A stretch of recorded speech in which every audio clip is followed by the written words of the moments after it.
학개서 1장, 2장, 2장짜리니까 오늘 저 여러분들이 이 학개서를 마스터하겠습니다. 수요예배 때 세 줄을 걸쳐서 함께 봤던 말씀이라서 오늘은 총정리하는 시간입니다. 그러나 오늘부터는 내가 너에게 복을 주리라. 아멘. 너무 좋잖아요. 그러나 오늘부터는 내가 너에게 복을 주리라. 여기 너희가 누구죠? 네, 접니다.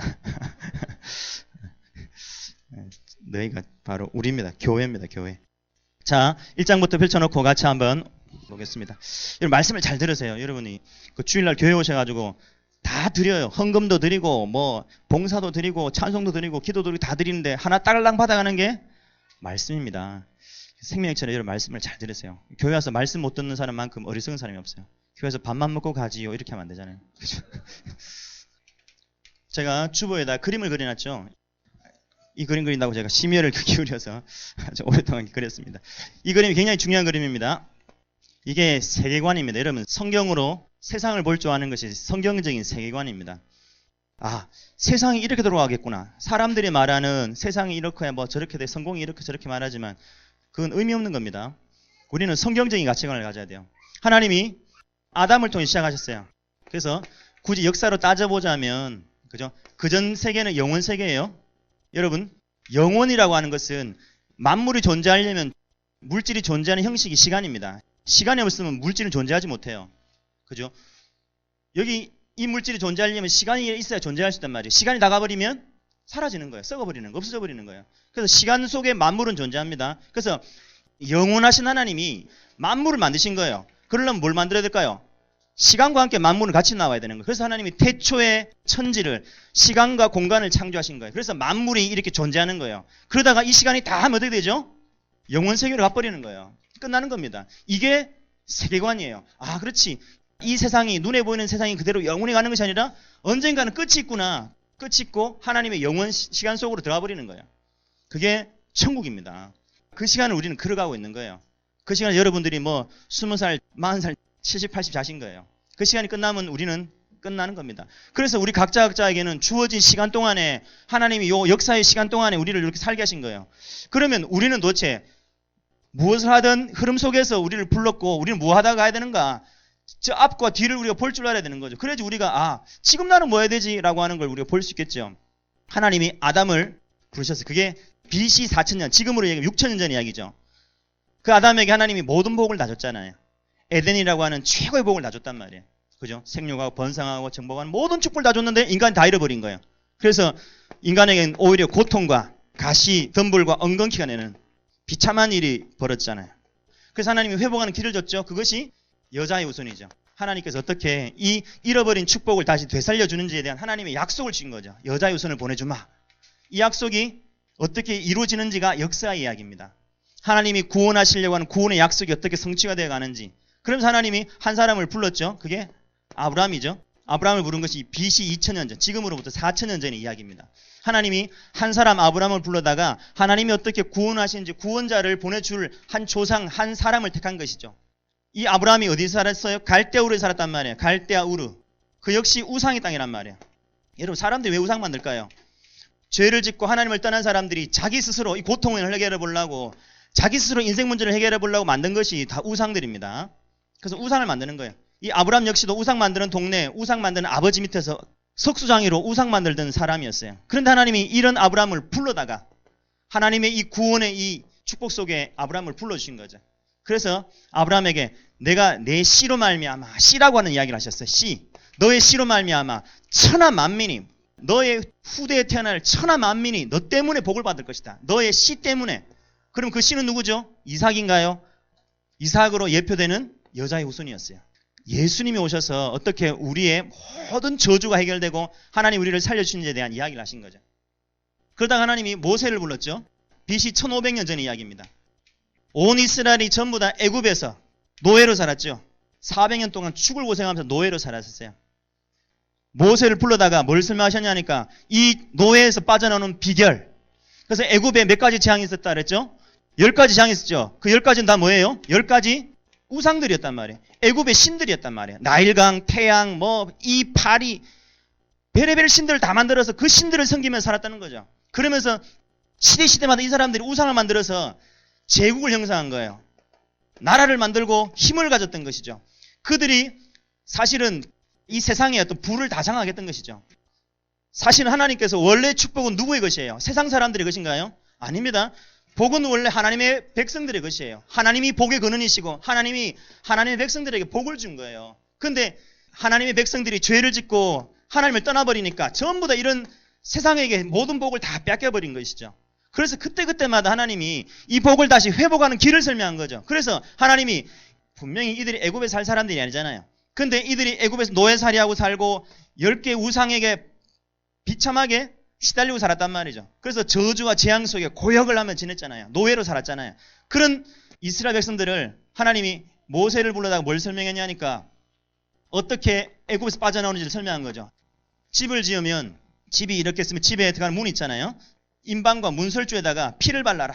양을 잡아서 피를 바르는 거예요. 피를 바르면 저주가 이 집에 들어온다 못 들어온다? 저주가 못 들어온다는 거예요. 여러분 어떻게 저주가 못 들어올까요? 어린 양이 피 바를 때만 저주가 못 들어오는 겁니다. 어떻게 저주 재앙이 패스 오버 넘어간다는 거예요. 뭐하는 집에? 어린 양이 피 바르는 집에. 보라 세상 죄를 지우고 가는 하나님의 어린 양이로다. 예수님이 어린 양이셨던 거죠. 예수님으로 어떻게 하면 인간이 이 저주와 재앙에서 빠져나오는지 어떻게 우상을 이기는지를 말하는 거예요. 우상을 못 이기면 어떻게 돼요? 우상을 못 이기면 우상에게 잡혀서 우상이 퍼붓는 저주 재앙을 고스란히 맞고 살아야 돼요.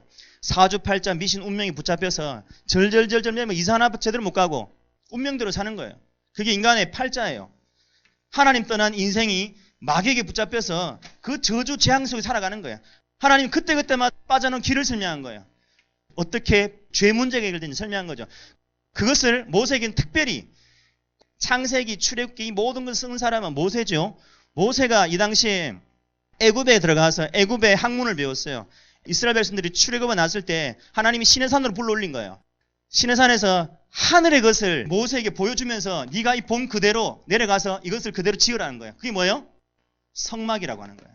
그래서 이 성막을 통하여 어떻게 인간이 거룩하신 하나님께 나아갈 수 있고 인간이 죄를 용서받을 수 있는지 짐승을 잡아서 피 흘려서 인간의 죄가 용서되고 이 저주 문제가 해결되고 인간이 다시 하나님의 축복을 회복하는 길을 설명한 것이죠. 그게 성막이었던 것이죠. 그래서 하나님이 시대마다 저 성막을 깨닫고 성막의 비밀을 아는 사람을 복을 주셨던 거예요. 그러면서 내가 너희 하나님 되겠다. 시내산에서 하나님이 언약하신 거잖아요. 나는 너희 하나님이 되고 너는 내 백성이 되리라. 하나님이 우리의 하나님 되어주기로 약속한 거죠. 아니 우리가 죄인인데 어떻게 하나님 백성 될 수 있어요? 피 때문에 가능한 거예요. 어린 양의 피로 우리 죄가 다 씻음받았기 때문에 우리가 하나님의 백성이 될 수 있었던 것이죠. 그래서 하나님께서 저 피의 제사의 비밀을 설명해 줬던 거죠. 저 피의 제사를 본격적으로 드릴 수 있는 성막을 주시고 저 피의 제사를 드리는 것을 아예 절기를 만들어서 지키도록 그 6월절이라는 절기를 만들고 하나님이 구약의 모든 레위기의 법을 주신 거죠. 그래서 인간이 멸망당하지 않도록 더 이상 마귀에게 속지 않도록. 그러면서 하나님이 저 뒤에 이제 BC 1000년이 됐을 때 하나님이 다윗이라는 왕을 일으키죠. 이 다윗이 왕이 되었을 때 온 나라가 다윗이 통치하는 나라 안으로 다 들어오죠. 그에게 조공을 바치고 그를 따르게 되죠. 하나님의 말씀이 통치한 나라가 뭔지를 설명해 준 거죠. 그러면서 솔로몬이 성전을 짓고 성전을 통하여 예배가 회복될 때 하나님께서 어떻게 태평을 이루는지. 그래서 솔로몬이라는 왕 이름 자체가 평강, 평화 이런 뜻이에요. 하나님의 참된 행복이 어떻게 오는지를 설명한 것이죠. 하나님이 그래서 다윗에게 약속을 주셨죠. 너의 왕위를 내가 영원히 견고하게 주겠다라고 하나님이 약속을 하신 거죠. 그래서 약속을 했지만 실제로 자기 아들 때 솔로몬 때 가서 금방 나라는 쪼개져 버립니다. 북이스라엘이 하나님의 언약을 이탈해 가버립니다. 그래서 10지파가 솔로몬의 신하였던 여로보암을 따라서 같이 끊어져 나가버리는 거죠. 그래서 이들은 더 이상 우린 성전 필요 없다. 그러면서 금송아지를 만들어가지고 자기들끼리 제사 지내겠다 이렇게 하면서 나가버린 거죠. 하나님의 언약에서 이탈해버린 거죠. 그건 작은 일이 아닙니다. 여자 후손이라고 하는 하나님의 이 언약 줄 위에 서 있어야 되는 거예요. 근데 내 임의로 그냥 꼭 뭐 성전 가야 되나, 꼭 뭐 하나님께 제사 지내야 되나, 그냥 뭐라도 하나 갖다 놓으면 되지, 뭐 어디라도 빌면 되지, 돼지머리라도 갖다 놓고 빌면 되지 이렇게 하는 거예요. 그러니까 그 송아지를 금으로 막 만들어놓고 비는 거예요. 그래서 북이스라엘이 하나님을 떠나버렸습니다. 그래서 하나님이 선지자를 계속 보낸 거죠. 돌아와라, 돌아와라, 돌아와라. 그러면 수많은 선지자, 특별히 선지자 중에 선지자 두 사람 누구였죠? 엘리야와 엘리사였죠. 그죠? 그래서 두 사람을 보내서 그렇게 돌아오라고 했는데 돌아왔어요, 안 돌아왔어요? 안 돌았죠. 그래서 누구에게 멸망당했어요? 예, 아수르에게 하나님이 치신 거죠. 722. 그래서 BC 722년에 아수르가 북이스라엘을 멸망시켜버립니다. 그러니까 북이스라엘 나라 사람들 전체를 잡아다가 전부 다 다른 이웃 작은 나라들에 전부 다 갖다가 이주를 시키고 이방 나라에 있는 사람들을 끌고 와서 여기다 피를 섞어버리는 거예요. 혼혈을 시켜버리는 거죠. 그래서 피를 더럽게 만들어버리는 거예요. 그러니까 이제 북이스라엘은 벌써 언약에서 이탈해 나간 것도 하나님의 언약을 벗어난 거지만 이방 사람들과 혼혈이 되면서 피만 섞인 것이 아니라 그들이 섬기던 온갖 신들을 다 들고 들어온 거예요. 그래서 온 동네가 우상천지가 되어버린 거예요. 그래서 사마리아는 우상동네가 되어버린 거죠. 하나님의 언약이 사라져버린 곳이죠. 그런데 하나님이 이 다윗의 왕위를 영원히 튼튼하게 해주겠다. 다윗의 왕통 자리를 계속 이어주겠다 그랬기 때문에 하나님이 다윗의 그 아들들로 해서 계속 왕이 쭉쭉 되어 왔어요. 그래서 북이스라엘이 멸망당한 이후에도 남유다는 여전히 살아남았죠. 그러다가 남유다의 마지막 왕이었던 시드기야 왕, 시들시들한 시드기야 왕, 그 시드기야 왕 때 바벨론에 포로돼 갑니다. 지금의 이라크죠. 느부갓네살 왕이 와가지고는 온 예루살렘을 3년 동안 포위해서 그 성 안의 사람들을 전부 다 굶겨 죽이는 거예요. 심지어 막 아이를 잡아먹기도 하고 이런 일도 이때도 벌어졌었어요. 그러면서 솔로몬이 성전을 지을 때 전부 다 금으로 만들었기 때문에 그 금들 다 벗겨간 거죠. 그 성전 안에서 드리던 제사 드리던 기구들이 전부 다 금으로 됐기 때문에 그 전부 다 가져간 거예요. 그래서 이 느부갓네살 왕이 와가지고는 모든 것을 다 훔쳐가고 유다 사람들 잡아다가 포로로 끌고 와버렸죠. 다 팔려간 거예요. BC 586년 다 팔려갔어요. 근데 하나님이 이미 수차례 경고를 했었죠. 너희들이 성전을 들고 있으면서도 여전히 우상숭배하고 북이스라엘만 우상숭배한 것이 아니라 남유다 사람들도 전부 다 우상숭배한 거예요. 하나님을 섬긴다 하면서도 똑같이 바알신 섬기고 뭐 이상한 신을 섬기고 이렇게 살았단 말이에요. 그러니까 하나님 성전에서 같이 하나님도 예배하겠다, 우상도 예배하겠다 이렇게 하니까 하나님이 이스라엘을 쳐버린 거죠. 그래서 바벨론에서 멸망당하고 다 포로로 끌려오고 끌려갈 때 예레미야가 그랬어요. 너희들이 포로로 지금은 끌려가지만 70년이 지나면 돌아오리라. 예레미야가 예언했죠. 너희를 향한 내 생각은 평안이요 재앙이 아니라 미래와 희망을 주는 것이다. 하나님의 계획은 희망을 주는 거지 하나님 백성들을 괴롭히는 게 하나님 뜻이 아니란 말이죠. 그러면서 그 심령은 물된 동상 같겠고 다시는 근심이 없으리라. 뭐 하면요? 가만히 있는데 그냥 물된 동상 같으죠? 아니에요. 그래서 너는 내게 부르짖으라. 내가 네게 응답하겠고 네가 알지 못하는 크고 비밀한 일을 주겠다. 하나님이 약속을 한 거예요. 그래서 예레미야를 통해서 그렇게 약속한 약속대로 이스라엘 백성들이 바벨론에 포로돼 가서 한 해 두 해를 지나다가 70년이 진짜 지난 거예요. 70년이 지나니까 갑자기 어떤 나라가 하나가 등장했는데 그 나라가 바사라고 나라, 페르시아, 지금의 이란이요. 페르시아가 일어나가지고는 바벨론을 박살내버린 거예요. 바벨론을 바사버린 거죠. 그래가지고는 바벨론이 붙잡고 있던 모든 유다 사람들을 다 돌려보내도록 바사의 초대왕이었던 코레스 왕이 명령을 내립니다. 그래서 모든 유다 사람들은 예루살렘으로 돌아가서 너의 하나님께 성전을 지어라. 그게 참 희한한 일이에요. 바사의 고레스 왕이 하나님을 믿는 사람도 아니에요. 근데 자기 마음속에 그런 마음이 든 거예요. 왜 그래요? 하나님이 하시는 일이에요. 역사는 철저히 하나님이 도도하게 하나님 뜻을 이루어갑니다. 그래서 바벨론이 포로되어 있던 유다 사람들이 다 돌아옵니다. 돌아와서 뭘 하죠? 성전을 짓습니다. 그때 지도자가 누구냐니까 스룹바벨입니다. 스룹바벨은 여호야긴의 손자입니다. 다윗의 혈통이란 말입니다. 그래서 이 스룹바벨이 총독이 되어서 유다의 지도자가 되어서 온 포로민들을 끌고 돌아오는데 많은 사람들이 포로를 갔지만 벌써 바벨론에서 70년을 살았기 때문에 이미 안정되어 있는 생활들이 다 있고 했기 때문에 그들이 돌아오려 하지 않았어요. 딱 돌아오려 온 사람들은 5만 명입니다. 지금 예루살렘은 황폐되어 있단 말이에요. 바벨론에 의해서 멸망당했을 때 다 불타버리고 도시는 불타버리고 진짜 황폐했기 때문에 이 5만 명만 진짜 하나님 앞에서 그래 우리가 돌아가서 성전 짓고 다시 예배해야 된다. 왜요? 성전은 단순한 건물이 아니기 때문에 하나님이 조상 때부터 언약한 이 땅을 살리는 하나님의 방법이었기 때문에 오실 메시아 예수님을 가르쳐 주는 것이기 때문에 성전 지어야 된다. 그리고 돌아온 거예요. 돌아와서 성전을 지었죠. 막 짓는데 이 성전을 지으려고 하니까 요 북쪽 사람들이 옛날에 아수르에게 멸망당하고 남아있던 잔류민들이 이 사람들은 벌써 혼혈이 됐다 그랬죠. 벌써 그들은 하나님을 떠버리고 우상을 숭배하면서 하나님과 우상이 막 짬뽕이 되어 살던 그 사람들이 유다 포로민들이 돌아와서 성전 짓는다 하니까 이 사람들이 내려온 거예요. 우리도 하나님 믿는다. 우리도 하나님 성전 짓는 일에 우리도 끼고 싶다. 이렇게 하니까 유다 사람들이 뭐라 했을까요? 썩 꺼져라. 어디 더러운 손을 이렇게 하는 거예요. 이 사마리아 사람들은 벌써 피가 섞여버렸잖아요. 저들은 하나님을 섬긴다 하지만 저들이 섬기는 하나님은 사실은 온 동네에 있는 이방 땅에 있는 우상들이 다 짬뽕이 돼버린 종교가 섞여버린 종교란 말이에요. 다 원주의. 지금으로 말하면 WCC 같은 거란 말이에요. 불교도 구원 있고 뭐 이슬람도 구원 있고 이렇게 얘기해버리면 그런 섞여버린 사마리아 사람들과 함께 성전을 같이 좀 짓게 해달라 이렇게 하니까 유다 사람들이 거절합니다. 거절하니까 사마리아 사람들이 열받아가지고는 이 바사에다가 투수를 보내죠.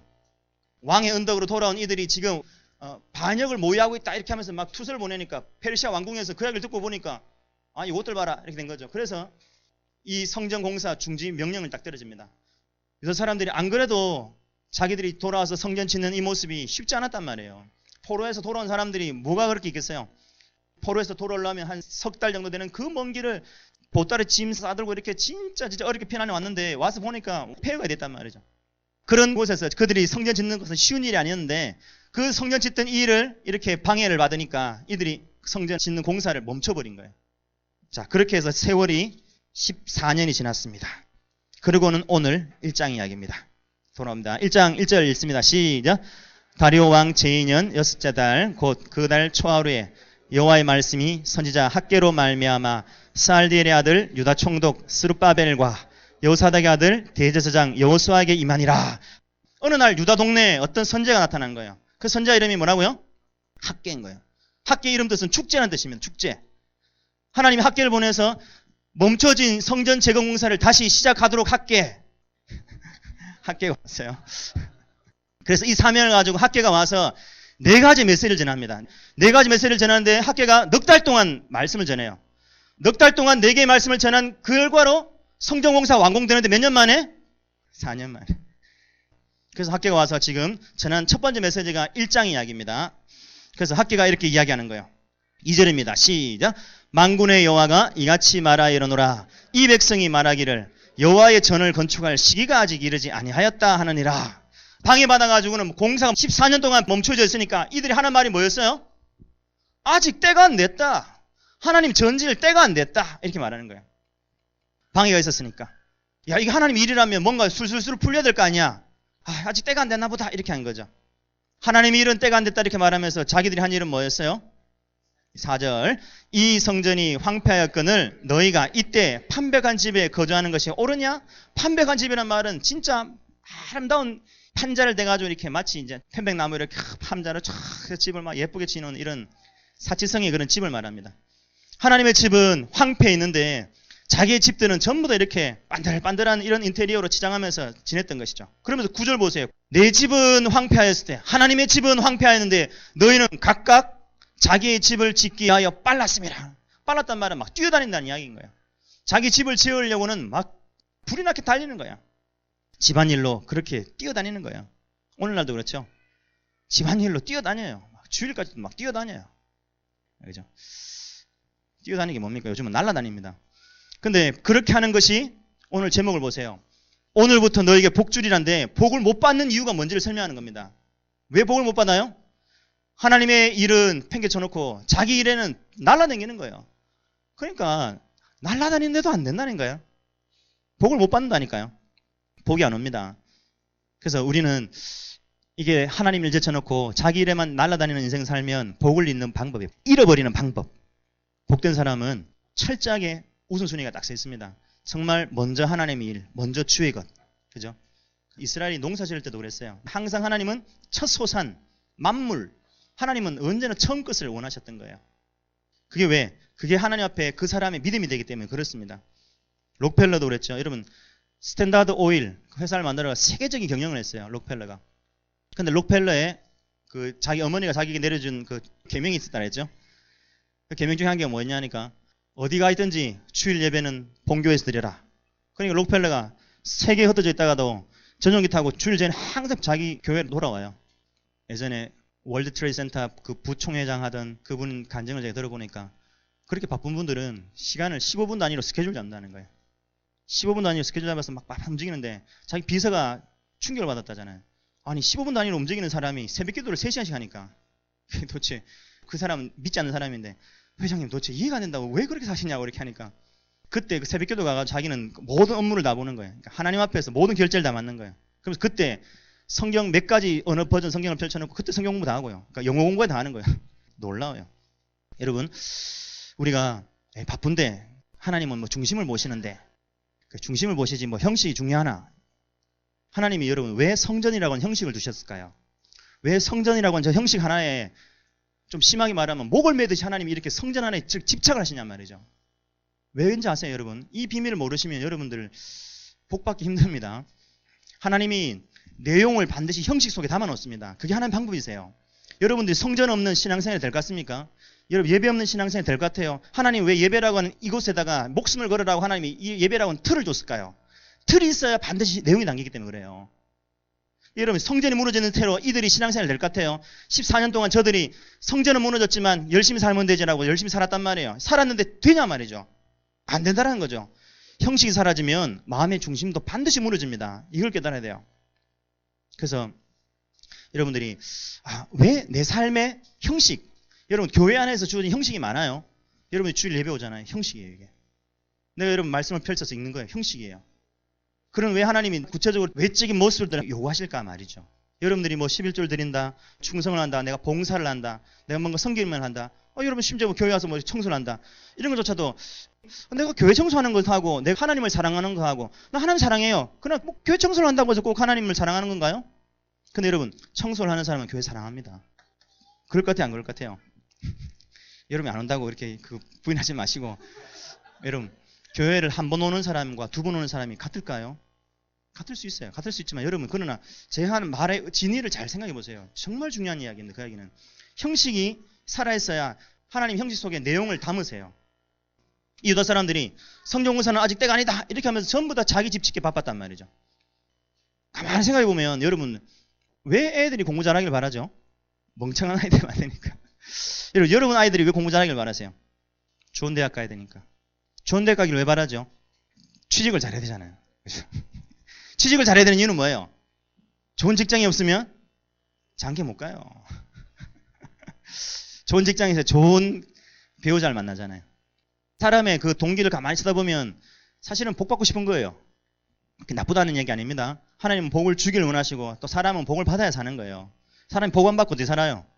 복 안 받고 여러분들이 지금 두 발로 걸어서 여기까지 어떻게 오시겠어요? 여러분이 복 받았기 때문에 이 자리에 오신 거예요. 건강히 복을 받았기 때문에. 복을 받아야 삽니다. 근데 그 복이 어디서 나냐 말이죠. 지금 이 유다 사람들이 돌아와가지고는 자기들이 복 받기를 원했어요. 잘 되기를 원했단 말이에요. 나름대로 해보려는데 근데 안 되잖아. 안 되니까 잠깐 멈춘 거고 멈춘 세월이 14년이 지나버린 거예요.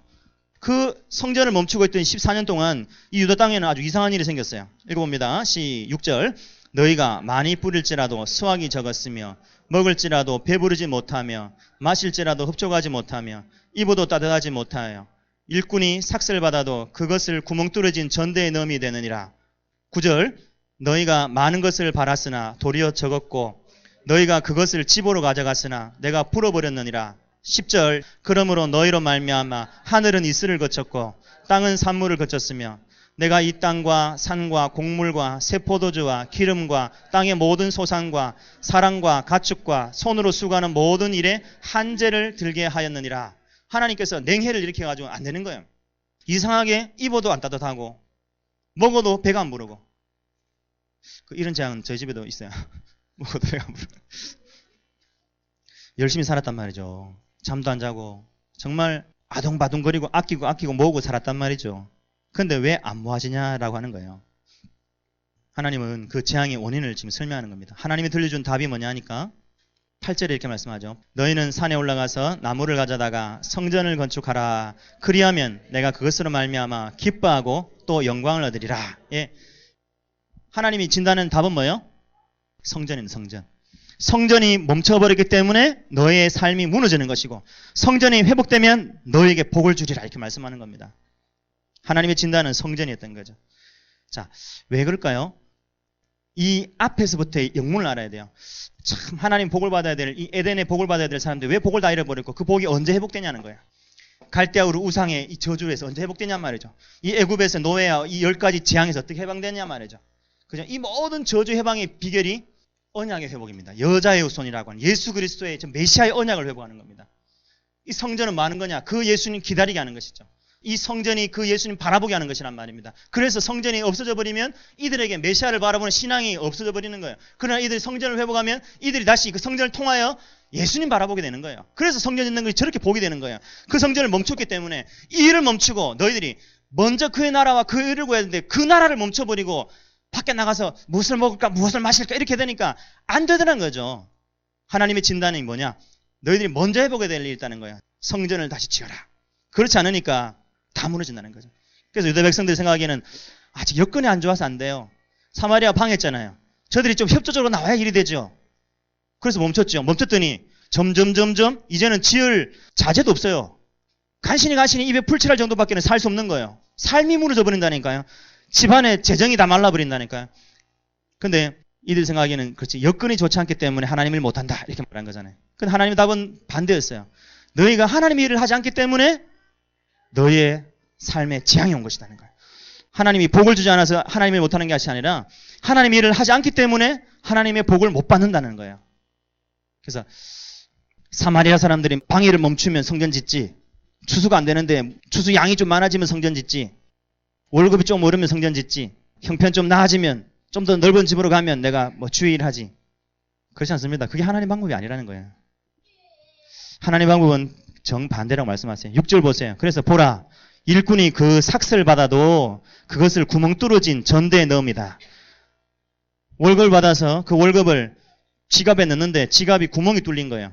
구멍이 뚫어져서 계속 줄줄줄 새는 거예요. 그래서 하나님이 주신 재물을 제대로 쓰지 않고 아끼다가 엉뚱한 사람 다 갖다 주는 사람이 많아요. 밤낮 땀 흘려서 일하고 아끼고 모으고 주를 위해서 인생하게 살다가 그죠? 병원 다 갖다 주고 엉뚱한 사람 다 갖다 주고 너무 좋은 일만 다 시키는 거예요. 삶이 왜 그러냐 말이에요. 성경이 분명히 말합니다. 왜 그런지 아냐? 너희가 너희 집 짓기는 빨랐지. 너희 집 짓는 일은 날라다녔지. 근데 하나님 일은 아직 때가 아니야. 그렇게 사는 결과라는 것이죠. 여러분 삶의 우선순위가 무너지면 모든 삶이 무너집니다. 그게 하나님이 지금 오늘 말씀을 통해 우리에게 설명하는 바입니다. 정말 여러분 재물을 바르게 쓰세요. 여러분 재물을 정말 영혼 살리는 일에 쓰세요. 정말 생명 사는 일에 쓰세요. 여러분 저는 제가 목사이기 때문에 이런 말 하는 게 좀 뭐하지만 양심적으로 한번 생각해 보세요. 여러분 인생을 놓고 이 영혼이라는 세계를 놓고 한번 생각해 보세요. 여러분 어디에 투자하는 것이 가장 확실한 투자가 될까요? 어느 펀드에 투자하는 것이 가장 확실한 수익률이 보장이 될까요? 하는 나라 아닐까요? 여러분 헌금 드리는 걸 아까워하지 마세요. 여러분에게 뭐 많은 헌금을 하라는 이야기를 하는 게 아니라 즐거이 드리세요. 여러분이 어디 그 돈을 내가지고 생명이 살아나겠어요? 그 돈 가지고 어디 들고 와서 여러분들이 정말 망가진 가정을 살리고 죽어가는 지옥 갈 영혼을 살리겠어요? 천만에요. 여러분 하나님 앞에 드리는 이것이 얼마나 귀한지를 알아야 돼요. 교회가 왜 저렇게 건물을 짓냐? 저 돈 가지고 불쌍한 사람 도와주지. 여러분 예수님을 팔아먹었던 가룟 유다가 했던 말이 그 말이었죠. 여러분 가만히 생각해보세요. 뭐에 투자하는 것이 가장 정말 남는 장사일까? 짧은 시간이라 영혼을 놓고 한번 생각해보세요. 정말 그래요. 우리의 인생을 어디에 투자하면 살까? 정말 나는 내 건강을 어디에 투자하면 살까? 나는 내 물질을 어디에 투자하면 살까? 수익률이 확실한 데다 투자하시기 바랍니다. 하나님 나라입니다. 하나님 나라. 자, 여러분 그렇게 해서 이들이 하나님의 말씀을 듣고 14절입니다.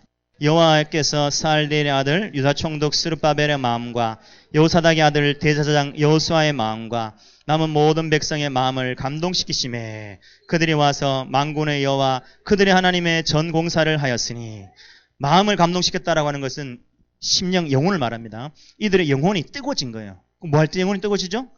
말씀 들을 때 영혼이 뜨거워지는 거예요. 여러분들 제가 왜 말씀을 많이 들으라 하냐면 혼자서 이렇게 꿍꿍 앓으면서 이렇게 내가 이 말씀대로 살아야겠다 여러분들이 이를 악물고 살면 잘 안 될 겁니다. 이 학계가 와서 하나님 말씀을 들려주잖아요. 실패하고 살던 유다 백성들에게 하나님 말씀이 들리니까 그 말씀을 듣는데 심령이 뜨거워지는 거예요. 그러면 다 바뀌어요. 내 결단도 새로워지고 내 마음 각오도 새로워지고 삶의 구체적인 행실까지 싹 다 바뀌어버리는 거예요. 그게 하나님 방법이에요. 그러니까 여러분들이 듣다가 보면 성령께서 여러분에게 주시는 그걸 잡으셔야지. 여러분들이 인위적으로 인간적으로 막 적용한다? 그러니까 가능하면 저는 솔직히 큐티를 권하고 싶진 않아요. 그 여유 있거들랑 설교 한번 더 들으세요. 말씀을 듣다 보면 하나님께서 여러분 마음속에 들려주는 하나님의 감동이 있습니다. 그거 가지고 살면 돼요. 주시는 감동 가지고 순종하시면 살면 돼요. 그렇게 이들이 순종합니다. 순종해서 공사를 재개합니다. 재개해서 막 공사가 진행되던 중에 이제 두 번째 하나님 말씀이 임합니다. 그게 2장입니다. 너희 가운데 남아있는 자 중에서 이 성전의 이전 영광을 본 자가 누구냐? 이제 이것이 너희에게 어떻게 보이느냐? 이것이 너희 눈에 보잘것없지 아니하냐? 예, 성전을 이제 막 기초를 놓고 막 하다 보니까 이게 막 너무 초라한 거야. 이 포로돼 간 사람 중에는 솔로몬 성전을 봤던 어르신들도 있었거든. 옛날에 본 게 있기 때문에 이 지금 다시 짓는 이 두 번째 성전 스룹바벨 성전은 너무 초라한 거야. 너무 초라하니까 막 방성대고라고 막 울었어요. 이게 뭐냐? 젊은 사람들은 뭐 본 게 없으니까 그래도 성전 짓고 예배한다니까 좋아가지고 막 찬송을 부르게 했지만 늙은이들은 막 울었다 그랬어요. 그럴 정도로 이것이 너무 초라한 거야. 실제로 솔로몬 성전은 진짜 금으로 지었잖아요. 이스라엘 주변에 있는 나라들이 막 조공을 바치고 오벨에서 금을 실어오고 저기 레바논에서 백향목을 실어오고 백향목은 100m를 자라가요. 그 아름드린 나무를 빚어다가 성전을 지었기 때문에 그런 것이랑 이 진짜 막 저 뒷산에 올라가가지고 막 저 소나무 배가 하는 이런 수준의 이런 전을 볼 땐 너무 초라한 거야. 그 이들이 막 슬퍼 운 거예요. 울고 있을 때 지금 하나님이 학개를 보내서 두 번째 이야기를 하는 겁니다. 이 성전이 초라해 보이냐? 너희 눈에 보잘것없어 보이냐? 그래서 지금 마음에 낙심되냐? 걱정하지 마. 2장 8절입니다. 시작. 은도 내 것이요 금도 내 것이니라. 만군의 여호와의 말이니라. 그 말은 뭐요? 야, 이 성전이 지금 초라해서 지금 그러고 있는 거야? 뭐 너희 솔로몬 때는 뭐 금으로 지었는데 너희들은 뭐 그냥 흐름한 그냥 이런 나무 가지고 이렇게 짓는다고 지금 그러고 있는 거야? 야, 금? 은? 이거? 다야? 이거? 하나님 나라에 이거 아스팔트야. 그거 필요 없어 그거. 은도 내 것이요 금도 내 것이다. 그럼 뭐예요? 정말 이 성전이 왜 보배스러우냐? 7절입니다. 시작. 또한 모든 나라를 진동시킬 것이요. 6절부터네요. 시작. 만군의 여호와가 이같이 말하노라. 조금 있으면 내가 하늘과 땅과 바다와 육지를 진동시킬 것이요. 또한 모든 나라를 진동시킬 것이며 모든 나라의 보배가 이르리니, 예, 보배가 온다는 거예요. 모든 나라의 보배, 만국의 보배가 온다는 거예요. 그 보배가 이 성전으로 올 것이기 때문에 이 성전은 초라한 게 아니라는 거야. 네 눈에 볼 때는 흐름해 보이냐? 초라해 보이냐? 아니야. 이 성전은 영화로울 것이야. 내가 이 성전에 영광이 충만하게 하리라. 영광이 충만한 이유가 뭐예요? 자재 때문에 충만한가요? 아니에요. 이곳에 이 말 뭐? 모든 나라의 보배. 보배란 말 뜻은 사모하는 것. 모든 나라가 사모하는 게 뭐예요? 온 세상이 사모하는 게 누구예요? 장차 오셔서 이 땅을 회복시키실 예수님을 사모하고 있는 거예요. 그 예수님이 지금은 성막으로, 지금은 성전으로, 지금은 초라해 보이는 스룹바벨 찌그러지그한 성전의 모습이지만 성전은 그림자일 뿐이야. 실제가 오실 거야. 실제는 누구예요? 그 예수님이 오시면 그 성전에 내 영광이 충만할 거야. 9절입니다. 시작. 이 성전의 나중 영광이 이전 영광보다 크리라. 예, 나중 영광이 뭐예요? 예수님. 이전 영광이 뭐예요? 솔로몬 성전. 솔로몬 성전? 그게 어떻게 예수님 앞에 서면 그건 유광단지야. 아무것도 아니야. 나중 영광이 더 크리라. 계속 있습니다. 만군의 시작. 만군의 여호와의 말이니라. 내가 이곳에 평강을 주리라. 만군의 여호와의 말이니라. 영광을 주시고 평강을 줍니다. 예수님이 오셨을 때 천사들이 외친 말이 뭐예요? 하늘에는 영광이요 땅에는 평안하다. 나중에 올 저 성전, 참 성전으로 오실 예수님을 이야기하는 거예요. 예수님 오시면 저 영광이 그렇게 찬란할 것이기 때문에 너희들이 짓고 있는 이 흐름해 보이는 이 성전 초라하지 않아. 금, 보물, 그 하나님께 그건 늘린 거야.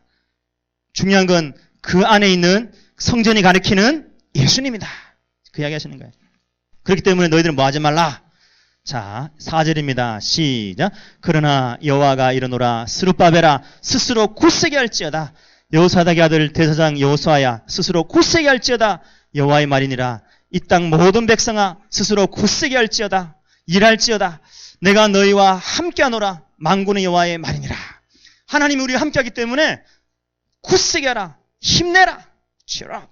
힘내라. 여러분, 지금 우리가 하고 있는 일이 성전 짓는 일입니다. 건물이 성전이 아니에요. 저와 여러분이 성전입니다. 우리가 하나님의 성전으로 지금 지어져 가고 있는 거예요. 이 성전 초라해 보일 수 있어요. 그죠? 저기 청와대에 비해서, 국회의사당에 비해서 초라할 수 있어요. 그죠? 괜찮아요. 그러나 이 성전을 통해서 하나님께서 장차 저 만국의 보배, 지금 여러분 우리는 여기 살고 있습니다. 우리는 초림 지난 요 시대를 살고 있잖아요. 재림의 예수님을 기다리고 살고 있는 요 시점이란 말이에요. 그죠? 지금 우리는 저기에서 하나님의 교회를 짓고 있는 성전 짓는 사람입니다. 그래서 하나님이 우리 보고 너희가 지금 하고 있는 일이 초라해 보이냐? 그 2층에 새 들어가지고 그건 뭐하냐? 그래서 근데 하나님께서 왜 하나님의 교회가 그토록 위대하냐?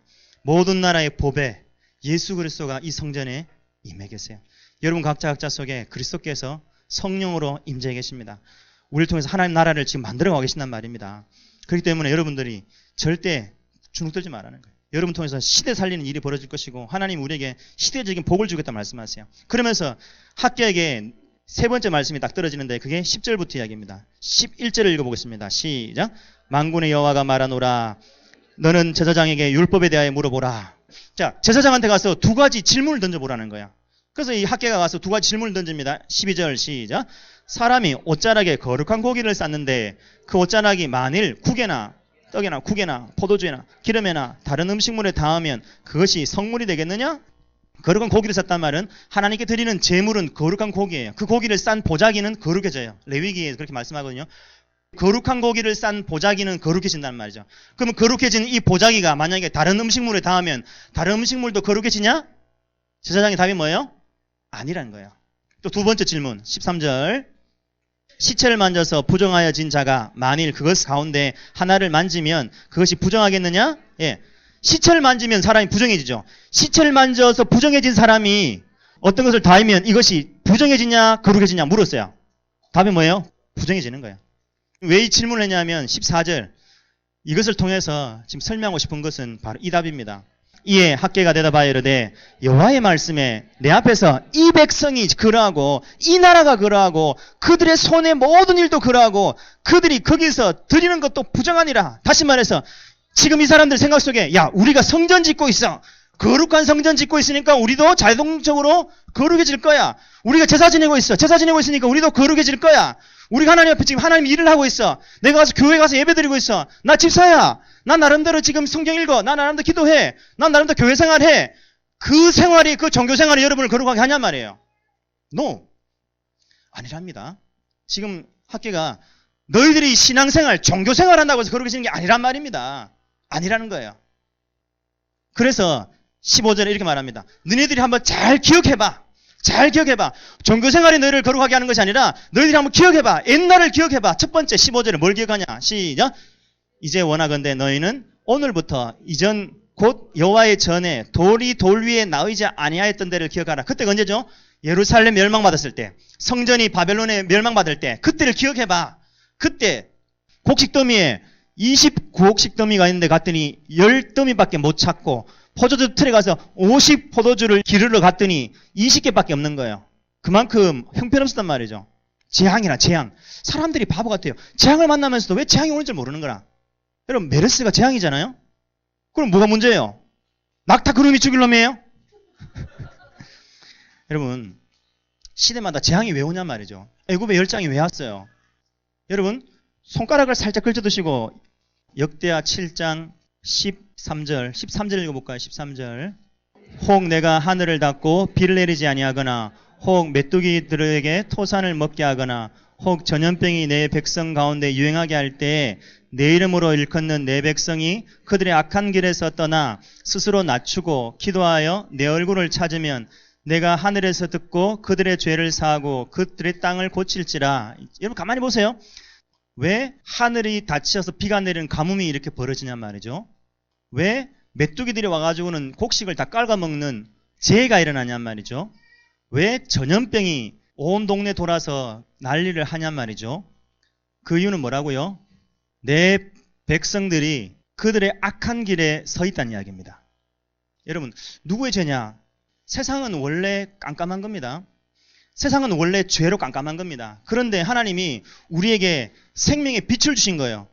하나님이 교회에게 사는 빛을 쫙 주신 거예요. 랜턴을 딱 쥐어주면서 야 이 빛을 비추라. 일어나서 빛을 발하라 라고 빛을 딱 준 거예요. 랜턴을 준 거예요.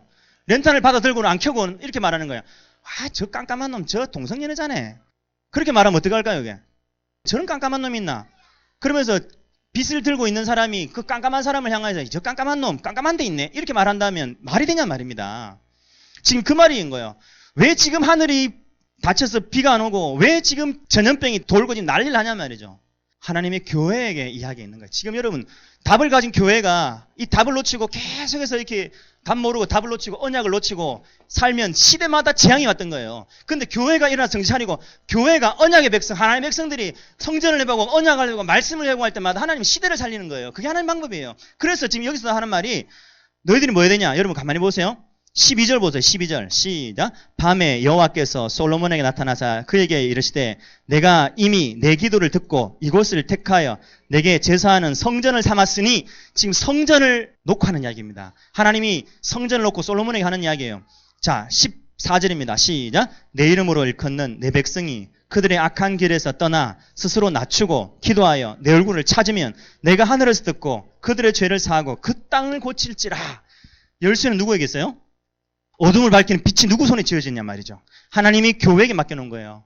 시대가 어두운 건 그죠? 소돔 고모라가 왜 멸망받았어요? 소돔 고모라에 동성연애가 만연해서 그 땅이 멸망받았나요? 맞죠? 그러나 여러분 창세기 18장에 분명히 이야기하죠. 하나님이 아브라함과 딜을 했죠. 하나님 만약에 저 소돔 고모라에 의인 50명 있으면 하나님 봐줄래요? 그렇지. 50명만 찾아내. 그럼 내가 저 땅을 내가 멸하지 않을게. 40, 30, 20 어디까지 갔어? D를 10까지 간 거예요. 근데 만약에 더 내려가도 더 허락했을 거예요. 그래 한 명이라면 찾아봐. 정말 제대로 기도할 사람 한 명만 있으면 내가 살리겠다. 여러분 언제나 심판의 기준은 세상의 죄, 악이 아닙니다. 심판의 기준은 언제나 교회가 정신 못 차리면 그래야 되는 거예요. 교회가 깨어나서 교회의 사명감 나가지 않으면 성전 지어야 될 자들이 성전 짓지 않고 야 하나님 때가 아니야. 성전 지을 때가 아니야. 그러면 자기들은 바쁜 거예요. 날라다녀요. 편백한 집에 살아요. 하나님 황무대에 있는데 그 관심 없어요. 그러니까 먹어도 배가 안 부른 거예요. 입어도 다다시 간 거예요. 돈을 모아도 그 돈이 내 주머니에 들어오질 않는 거예요. 그게 성경이 지금 말하는 바입니다. 그러면서 너희들이 한번 돌이켜보라는 거지. 다 돌아보세요. 돌아와서 학교에서 2장 17절입니다. 만군의 여호와가 말하노라 내가 너희 손으로 지은 모든 일에 곡식을 마르게 하는 재앙과 깐부기 재앙과 우박으로 쳤으나 너희가 내게로 돌이키지 않냐. 이들이 회개하고 돌아오질 않은 거예요. 이 유다 사람들이 바벨론에서 박살나고 이들이 돌아왔나요? 회개했나요? 회개했어요. 어디서 회개했어요? 바벨론에 가서 70년 동안 죽을 고생하면서 깨달았어요. 우상숭배하면 이꼴로 하는구나. 그죠? 우상숭배하면 이꼴로 하는구나. 절대 우상숭배하지 말자. 그리고 돌아와서 성전을 지은 거예요. 성전을 짓는데 여러분 그러고 나서도 이들이 뭐 하지 않았다는 거예요? 돌이키지 않았다는 겁니다. 성전을 짓고도 이들이 돌이키지 않았던 거예요. 그래서 18절입니다. 시작. 너희는 오늘 이전 일을 기억하라. 아홉째 달 24일 곧 여호와의 성전 지대를 쌓던 날부터 기억하여보라. 그 말은 재건이 멈추고 돌아와서 성전 다시 짓고 짓다가 다시 방해받아서 멈춘 그때를 기억해봐라. 그때 어땠지? 그때도 그랬지. 그때도 너희들 열심히 사는데도 일이 안 되지 않니? 복을 구하려고 여기 가서 복 구하고 저기 가서 복을 구했는데 복이 안 오지 않니? 그때도 너희들이 뭘 안 했냔 말이죠. 돌아오질 않았다는 거예요. 돌아와야 되는 거예요. 돌아와야 되는데 그러나 이제는 내가 복을 주겠다는 거. 왜? 너희들이 뭐 했으니까? 돌아왔으니까. 돌아왔다는 거예요. 돌아왔나요? 이들이 돌아왔나요? 그게 학계가 준 네 번째 이야기입니다. 하나님이 들려준 네 번째 이야기입니다. 21절 시작. 너희는 유다 총독 스룹바벨에게 말하이르라. 내가 하늘과 땅을 진동시킬 것이요 여러 나라의 세력을 멸할 것이요 그 병거들과 그 탄자들을 엎드리는 말과 그 탄자가 각각 그의 동료들의 칼에 엎드려지리라. 여러 왕국들이 보좌를 엎을 것이란 말이에요. 하늘과 땅을 진동한다는 거. 이때가 언제죠? 하늘과 땅을 진동하는 때가 언제예요? 재림입니다. 재림. 재림하는 때를 이야기합니다. 그 재림하는 때를 이야기하면서도 또 여기 지금 23절의 이야기는 예수님이 초림하실 때를 이야기합니다. 읽어볼까요? 시작. 만군의 여호와가 말하노라. 살디엘의 아들 내 종 스룹바벨아 여호와가 말하노라. 그날에 내가 너를 세우고 너를 인장으로 삼으리니 이는 내가 너를 택하였음이니라. 만군의 여호와의 말이니라. 하나님이 스룹바벨을 인장으로 삼았다. 그 말은 도장을 삼았다는 거죠. 왕의 어인. 옥새죠, 옥새. 그래서 스룹바벨을 인장 삼겠다는 말은 너를 왕을 삼아주겠다는 거예요. 스룹바벨이 누구의 후손이라 했죠? 다윗의 후손이에요. 하나님이 다윗에 약속하셨죠. 내가 다윗의 왕위를 영원히 견고하게 해주겠다. 그 말은 다윗이 살아남아가지고 막 천년 만년 살면서 왕노로 산단 말이 아니죠. 다윗을 통하여 장차 예수님이 오시는 이 약속을 여자의 후손이 오실 약속을 이루어 주겠다는 이야기입니다. 그래서 스룹바벨을 그렇게 만들어주겠다는 거죠. 다시 말하면 스룹바벨이 누굴 예표한다고요? 예수님을 예표한다는 거예요. 다시 말해서 스룹바벨이 예수님을 예표하고 성전이 예수님을 예표하고 이 모든 것이 오실 예수님을 예표하는 거예요. 그래서 다시 말해서 이 앞에 사람들은 전부 다 초림의 예수님을 바라봤지만 우리는 지금 이때 살고 있는 거예요. 이때 사는 우리들은 다시 오실 예수님을 바라보고 그 예수님을 사람들로 하여금 바라보게 만드는 성전 짓는 일을 하는 거예요. 그 사람이 진짜 복 준다라고 말씀하는 사람인 거예요. 그래서 19절 끝에 보세요. 그러나 오늘부터는 내가 너에게 복을 주리라. 누가 이 복 받을 사람이라고요? 성전 짓는 사람. 오늘날 우리가 복 받을 이유가 있다 그러면 우리는 뭐 하는 사람이기 때문에 다시 오실 예수님을 기다리는 성전 짓는 사람들이기 때문에 그렇다는 거예요. 주님 재림 오실 그날까지 우리는 뭐 하고 있어요? 성전 짓는 거예요. 성전 짓는다는 말, 성전이 교회 건물 짓는다는 말 정도가 아니에요. 성전 짓는다는 말은 아직도 교회 밖에서 이렇게 헤매고 있는 지옥 갈 영혼들을 불러다가 성전 하나 드리는 거예요. 성전을 지어가는 거예요. 이게 성전 짓는 거예요. 저와 여러분들이 정말 이 복음 전하는 이 일을 우리가 하고 있다면 이 사람이 그러나 오늘부터 내가 너희를 복주리라. 여러분들이 여러분 삶을 통하여 정말 옆에 있는 사람들, 예수님 안 믿는 사람들에게 예수님 전하고 복음 전하는 것, 이게 성전 짓는 일이라는 거예요. 그것을 위하여 여러분이 교회를 사랑하고 교회를 아끼고 교회에서 봉사를 하고 필요하면 교회를 짓기도 하고 그 일을 위하여 이렇게 보이는 성전도 짓는 거예요. 그래서 가장 중요한 것은 정말 그 안에서 정말 영혼을 살리고 영혼 구원하기 위해서 우리가 목장하고 순모임하고 정말 그 영혼을 섬기고 그 영혼을 베풀고 하는 이 모든 이것이 오늘날 스룹바벨 같은 인생이 된다는 겁니다. 그 사람에게 하나님 복을 준다는 거예요. 그런데 그 일을 제쳐놓고 아이고 아직 나는 어려, 아직 난 잘 몰라, 아직 때가 아니야, 뭐 좀 사업이 좀 안정이 돼야 하지. 여러분 하나님 일을 제쳐놓고 여러분 일에 바쁘기 시작하면 구멍 뚫어진 전대가 된다는 걸 꼭 기억하세요. 이 시대에 메르스다, 가뭄이다, 전쟁이다, 테러다 막 난리 나지만 여러분 시대가 악한 건 하루 이틀 이야기 아니에요. 시대마다 언제나 균들은 준비를 하고 있어요. 우리가 면역력이 약해지면 언제나 덤벼들죠. 그러나 면역력이 강하면 꼼짝을 못했죠.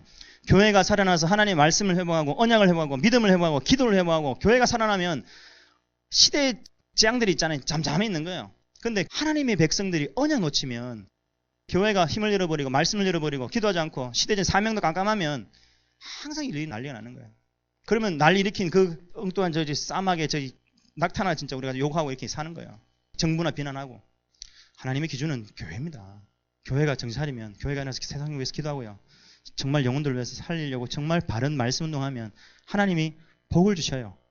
그래서 세상이 가져가는 이런 제국을 이루어서 그들이 힘을 갖는 이런 경제, 하나님이 원래 주시려고 했던 이 복은 원래 우리 거예요. 그래서 그러나 오늘부터는 내가 너에게 복을 주리라. 이 복의 주인공이 저와 여러분 되시기 바랍니다. 일어나셔서 하나님, 그렇군요. 결국은 답은 나를 향한 하나님의 계획이었군요. 내가 이렇게 종교생활을 하고 있으니까 난 잘 되겠지. 이렇게 하면 나 복 받겠지. 그죠? 하나님이 제쳐놓고 내가 저기 가서 이 일 저 일 하면 내가 복 받겠지. 복. 그렇게 아무리 뽁뽁뽁거리 다니도 복은 성전 짓는 사람에게 복이 온다고 분명히 약속합니다. 하나님, 우리는 정말 하나님 앞에서 우선순위 바로 정하고 하나님이 정말 복 주는 이 대상 되게 도와주시옵소서. 성전 짓는 인생 되게 도와주시옵소서. 말씀 운동하는 인생 되게 도와주십시오. 하나님의 정말 영적인 교회를 세워나가는 이 일을 감당하는 저희가 되게 도와주십시오. 기도하겠습니다.